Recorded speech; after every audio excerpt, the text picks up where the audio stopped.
Bien, continuando con esta siguiente parte, vamos a ver las vías metabólicas de biosíntesis de prostaglandinas y tromboxanos. Entonces, como hemos dicho, tenemos que tener un fosfolípido que contiene araquidonato o ácido araquidónico, y mediante la fosfolipasa 2 se va a liberar este ácido araquidónico que ya lo conocemos, 20 carbonos, 4 dobles enlaces, acá los tenemos, posiciones 5, 8, 11 y 14, y lo que queda, es un lisofosfolípido, es decir, es el mismo fosfolípido, solo que sin el ácido araquidónico en el carbono 2.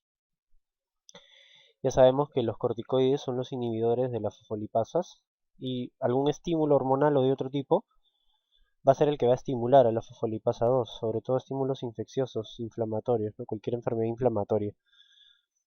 Bien, después tenemos que la ciclooxigenasa va a tener dos actividades. La primera actividad es la propiamente dicha ciclooxigenasa, que lo que va a hacer es introducir dos moléculas de oxígeno, como vemos acá y acá, ¿no? 2O2, ¿no? Acá y acá. Bien. Entonces, también vemos que se está ciclando, se está empezando a formar anillos aquí en la molécula, y la molécula que resulta después de la adición de dos moléculas de oxígeno es la prostaglandina G2. Este paso es inhibido por los AINES, ya sea aspirina o por ejemplo ibuprofeno, ¿no?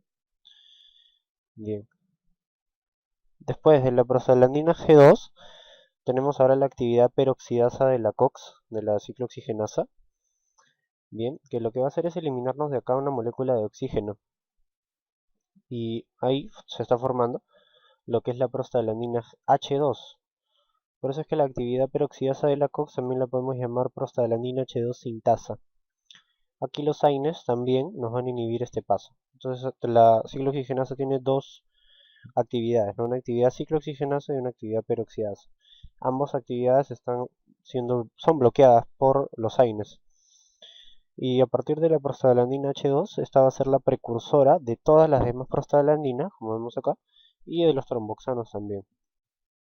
Bien. Entonces, para sintetizar prostaglandinas a partir de la prostaglandina H2, vamos a tener diferentes isomerasas que nos van a sintetizar prostaglandina E2, que llega a ser la prostaglandina más importante fisiológicamente, la F2 y la D, por ejemplo. Son producidas por todas las células excepto el eritrocito, como ya dijimos. La prostaciclina sintasa es la que nos va a sintetizar a la prostaciclina, o prostaglandina GI2, ¿no? O prostaglandina I2. Esta es producida en el endotelio vascular, y como recordamos es un vasodilatador y a su vez es inhibidor de la agregación plaquetaria. Y es la molécula que tiene una acción completamente contraria al tromboxano A2, ¿no? Entonces las prostaglandinas son hidroxiácidos y tienen un anillo ciclopentano, que es este de acá, con grupos hidroxilo, ¿ya? Su denominación es PG de prostaglandina, y entre lo siguiente que va a venir va a ser una letra que hay desde la A hasta la I. Acá en este caso tenemos la E y la F, y el numerito que está abajo, el acá por ejemplo prostaglandina E2, es el número de dobles enlaces que tiene la molécula, ¿no? Acá tenemos la prostaglandina E2, acá tiene un doble enlace, acá tiene otro. La F2 alfa también tiene con doble enlace, acá tiene otro. ¿Y ese es el número de dobles enlaces? Se localizan en todas las células, excepto el glóbulo rojo, repetimos. Tienen una potente actividad. En general, por ejemplo, la prostaglandina F2 alfa produce contracción del músculo liso uterino. E incluso como fármaco llamado misoprostol se utiliza como abortivo, porque estimula mucho lo que es la contracción del músculo del útero. O también se puede usar para inducir el parto, y está contraindicado en embarazadas porque puede generar abortos. Y en tubo digestivo también generan contracción, pueden generar diarreas en algunos casos. Inhiben la secreción de ácido clorhídrico en el estómago, eso sobre todo la prostaglandina E2, ¿no? Que dijimos que inhibe la secreción del ácido y genera un mecanismo de protección contra las úlceras pépticas. Los efectos celulares están mediados por AMP cíclico, no se van a transportar en sangre, que quiere decir que son sustancias químicas paracrinas, no endocrinas como las hormonas que se transportan en sangre, solamente actúan como mensajeros de corto alcance en los lugares donde se sintetizan.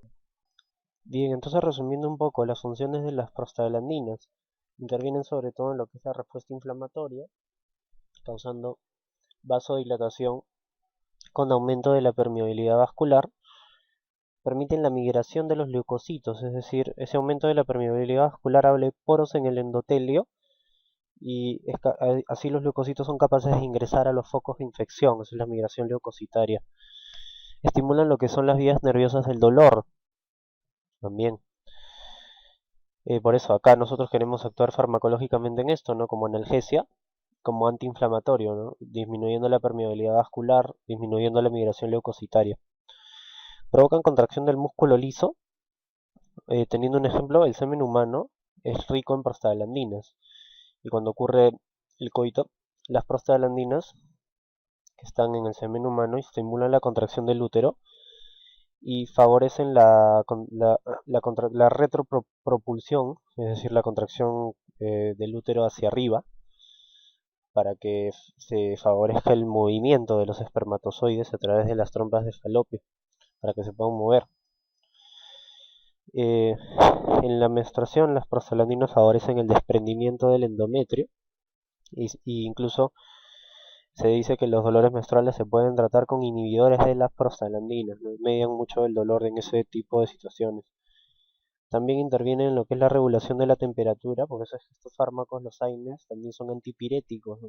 Es decir, para tratar la fiebre. Bien, por otro lado, los tromboxanos también se van a sintetizar a partir de la prostaglandina H2. Vamos a tener a la tromboxano sintasa como enzima. Y el de estos, el tromboxano A2, es el más importante y en realidad el único que se menciona. Es una molécula producida por las plaquetas. Como recordamos, es agregante plaquetario, proagregante, y es vasoconstrictor. Bien, el tromboxano tiene un anillo hexagonal, ¿no? Diferente de las prostaglandinas, que no era hexagonal, sino pentagonal. Su denominación va a ser TX, A de una letra, y igual el numerito que está abajo es el número de dobles enlaces que tiene en la molécula. Acá tenemos dobles enlaces. Se localizan en las plaquetas. Su función es ser proagregante, por ejemplo, favorece la formación de trombos y es vasoconstrictor. El anillo que tienen, el anillo oxano, es químicamente inestable, por lo tanto su tiempo de vida media es muy bajo, solamente 30 segundos vive y nada más. Existen dos tipos de tromboxano A, el A1 y el A2, pero el A2 es el más importante. Y el producto de su hidrólisis, es decir, cuando se degrada el tromboxano A2, es el tromboxano B, que ya no tiene la misma actividad. Bien, entonces acá comparando un poco las acciones de la prostaciclina, prostaglandina I2, perdón, y el tromboxano A2. Como hemos dicho, estas dos sustancias tienen acciones completamente contrarias. Entonces, la prostaciclina es producida en el endotelio, mientras que el tromboxano es producido en las plaquetas. Este es vasodilatador y es, o sea, relajante del músculo liso vascular y es antiagregante plaquetario y antiadherente de las plaquetas a la superficie endotelial. En cambio, este de acá desencadena la agregación de las plaquetas. Tiempo de vida medio es de 30 segundos. Acá su metabolito inactivo es la 6-cetoprostaglandina F1A y acá el tromboxano B2. Bien. Entonces recordar, ¿no? En resumen, vasodilatador, antiagregante, vasoconstrictor, proagregante plaquetario. Entonces, efectos fisiológicos de las prostaglandinas y tromboxanos, ahora viéndolo más o menos qué prostaglandina y qué tromboxano actúan cada uno, ¿no? Como hemos dicho, son mediadores naturales de la inflamación. Efectos sobre el flujo, vasodilatadores, la prostaglandina A y la I2, la más importante, o la prostaciclina. Vasoconstrictores, la A2, el tromboxano, A2. Respuesta febril hipotalámica, la prostaglandina E. Control de actividades reproductivas, sobre todo uterino, contracción del músculo uterino, la E y la F. Inhibición de secreción gástrica de ácido clorhídrico y estimulación de la secreción de moco. Esa es sobre todo la E2, ¿no? Que hemos dicho. Efectos sobre la agregación plaquetaria: proagregantes, L y el tromboxano A2, el más importante; antiagregantes, la prostaciclina, prostaglandina I2. Bien, vamos a hablar un poco de los antiinflamatorios, teniendo una aplicación clínica de esto. Los antiinflamatorios se clasifican en antiinflamatorios esteroideos, es decir, los corticoides. Acá tenemos algunos ejemplos: la hidrocortisona, betametasona, prednisona, y no esteroideos o AINES, ¿no? Antiinflamatorios no esteroideos. Ejemplo, ibuprofeno, naproxeno y aspirina, algunos de los más usados, ¿no? El naproxeno, por ejemplo, es el Apronax, ¿no? Todos conocemos. Entonces, ¿cómo actúa la aspirina, siendo inhibidor de la COX? Acá tenemos un mecanismo de acción. La aspirina es el también llamado el ácido acetil salicílico. Dentro de su estructura va a tener un grupo acetilo, ¿no? Y este grupo acetilo es este que está acá en rojo. ¿Qué es lo que va a hacer? Va a acetilar el residuo de serina esencial de la enzima, ¿no? De la COX, ¿no? La COX tiene un residuo de serina que es esencial para su función, es esencial en su sitio activo. Entonces, ¿qué va a hacer? El ácido acetil salicílico va a acetilar a la COX, inactivándola, ¿no? Y queda libre un salicilato. Entonces inhibe de manera irreversible la actividad tanto de la COX-1 como de la COX-2, inhibiendo síntesis de prostaglandinas y de tromboxanos. Entonces, como hemos dicho, la aspirina se usaba para aliviar el dolor, inflamación y la fiebre, ¿no? Porque inhibe sobre todo la COX-2, que es la COX inducida, que nos induce prostaglandinas que llevan a inflamación, dolor y fiebre. Algunos otros AINES inhibidores de la COX, acá su estructura química, ¿no? El ibuprofeno tiene un anillo y el naproxeno, ¿no? Dos anillos, ¿no? Tienen otros mecanismos de acción diferentes a la aspirina, ¿no? La aspirina es acetilando, estos tienen otros mecanismos. Bien, entonces acá, ¿cuáles son las complicaciones en el bloqueo de la COX-1? Es decir, el bloqueo de la síntesis de la prostaglandina E2. Como hemos dicho, esta es una de las complicaciones más importantes dentro del uso de antiinflamatorios no esteroideos, sobre todo en tratamientos crónicos, es decir, personas que toman estos fármacos mucho tiempo, como por ejemplo enfermedades reumáticas, ¿no? Artritis reumatoidea, gota, ¿no? Que tienen enfermedades que tienen que tomar muchos años, meses, estos fármacos. Sobre todo estos pacientes son los que tienen más riesgo del desarrollo de estas complicaciones. ¿Qué va a pasar, no? Cuando se bloquea la COX-1? Disminuye el moco gástrico, disminuye la citoprotección gástrica contra el ácido clorhídrico dentro del estómago y aumenta la producción del ácido. Esto nos puede llevar a irritación gástrica, primero de repente a gastritis erosiva, ¿no? Gastritis crónica, gastritis aguda, y también al desarrollo de una úlcera péptica, úlcera gástrica, que lleva a otras complicaciones como por ejemplo hemorragia digestiva alta, ¿no? Otro tipo de complicaciones. Entonces, sobre todo en pacientes que usan crónicamente estos fármacos, los AINES. Entonces tenemos AINES selectivos, inhibidores de la COX-2, que quiere decir que son AINES que solamente van a inhibir a la isoenzima COX-2. Uno de ellos es el celecoxib. El celecoxib es un inhibidor altamente selectivo de la COX-2, o sea, 20 veces más afinidad por la COX-2 que por la COX-1. Va a evitar la producción de prostaglandinas y tromboxanos, producir inflamación y dolor, y no tiene efectos adversos estomacales.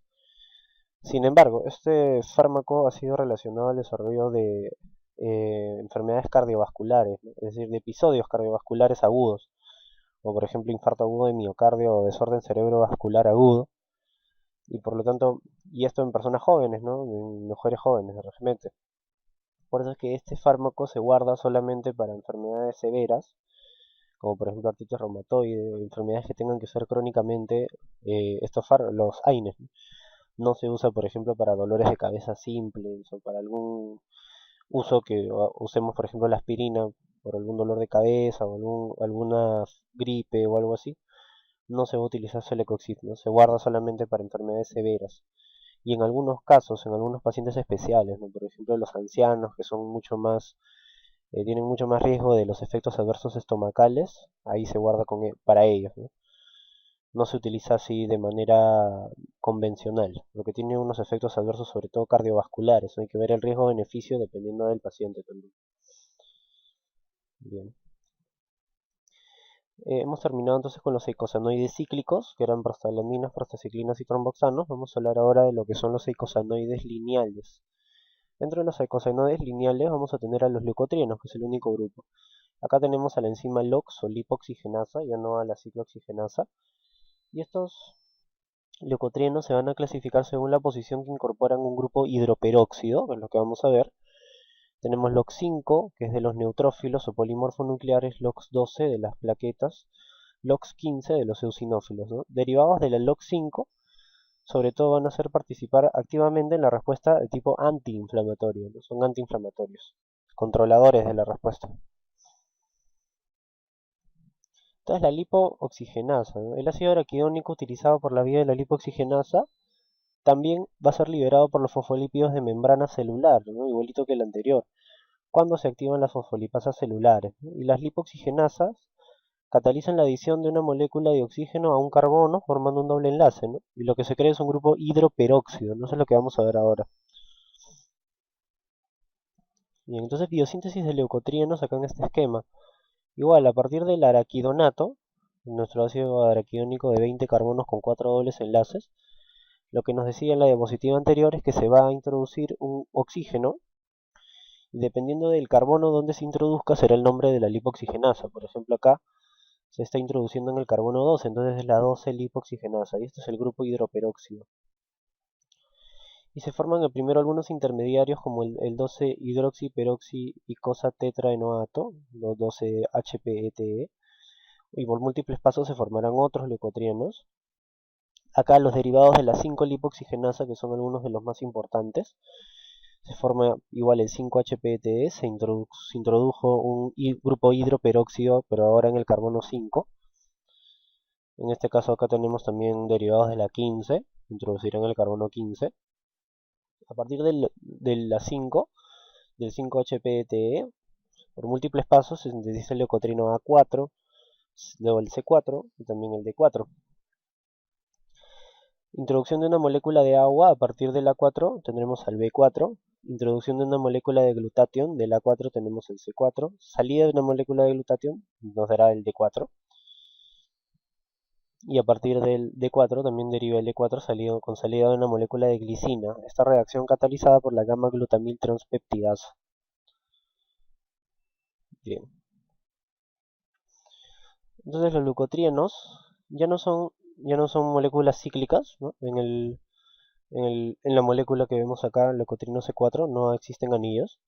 Son ácidos grasos con dobles enlaces. Por ejemplo, acá tenemos delta 7, 9, 11, 15, en lo que estamos viendo acá. Se denominan igual LT de leucotrieno, una letra, y el numerito de abajo será el número de dobles enlaces. Son sintetizados por los leucocitos, ¿no? Les recordamos que los leucocitos son los glóbulos blancos en general. Tenemos neutrófilos, monocitos, eosinófilos, basófilos, etc. Su función, por ejemplo, son constrictores del músculo liso bronquial, vasoconstrictores que aumentan la permeabilidad vascular. Son sobre todo mediadores de las respuestas alérgicas, ¿no? Por ejemplo, son complementarios a la histamina, tienen acciones parecidas a la histamina. Funciones de los leucotrienos. Entonces son producidos por los leucocitos, 4 leucotrienos importantes, C4, D4, E4 y el B4 es los que tenemos que acordarnos. Células diana, músculo liso de los bronquios y del intestino, y lo que producen es broncoconstricción, por ejemplo en lo que es el shock anafiláctico, son mediadores que pueden llevar el cierre de las vías aéreas y también aumento de los movimientos peristálticos, diarrea, por ejemplo. También lo que hacen es vasodilatación y aumento de la permeabilidad vascular, que puede llevar a edema, por ejemplo, en lo que es el edema angioneurótico. Facilitan quimiotaxis, ¿no? Ya explicamos lo que es quimiotaxis, inflamación y reacciones alérgicas, ¿no? Por ejemplo, tenemos lo que es el leucotrieno C4 y D4 contraen el músculo liso. Son más potentes que la histamina en la broncoconstricción. Por eso que hemos dicho que, por ejemplo, las reacciones alérgicas del asma, si el asma reacciona a algún alergeno y reacciona con una respuesta de broncoconstricción, tenemos, por ejemplo, antileucotrienos, ¿no? Que se pueden utilizar en el asma y son buenos fármacos que controlan, sobre todo son preventores de la aparición de broncoconstricción. También incrementan extravasación de líquido de vasos sanguíneos pequeños y estrechan el diámetro de arterias coronarias, ¿no? Las arterias coronarias son vasoconstrictores. El B4 es el quimiotáctico, a recordar, entonces hay algunas funciones específicas, ¿no? Atrae neutrófilos y eosinófilos hasta los focos de la inflamación, ¿no? Esa es la quimiotaxis, unas señales químicas que atraen a los leucocitos a los focos de inflamación. Y tenemos el paso limitante de todo lo que hemos visto, es el primer paso, ¿no? La síntesis desde del ácido araquidónico, la liberación, ¿no? Desde los fosfolípidos de membrana, que es la fosfolipasa 2, la enzima más importante, incluso más importante que la fosfolipasa C. Vamos a tener varios reguladores, ¿no? Por ejemplo, ¿qué estimula la angiotensina 2? Recordamos que se libera cuando hay liberación del sistema renina-angiotensina-aldosterona. Adrenalina, respuesta simpática, ¿no? Ya sea en traumatismos, en algún estrés, en infecciones, va a haber liberación de adrenalina. Bradicinina, que es un mediador del dolor. Trombina, recordamos de la vía de la coagulación. Daño celular, cualquier daño celular también estimula la fosfolipasa 2. Y los corticoides, recordar que son el principal inhibidor de la fosfolipasa 2. Entonces ese es el paso limitante, es el sitio más importante de regulación de la síntesis de icosanoides, la fosfolipasa A2. Bien, gracias. Esto sería todo por esta clase y continuaremos con la siguiente, que será biosíntesis de triglicéridos y fosfolípidos.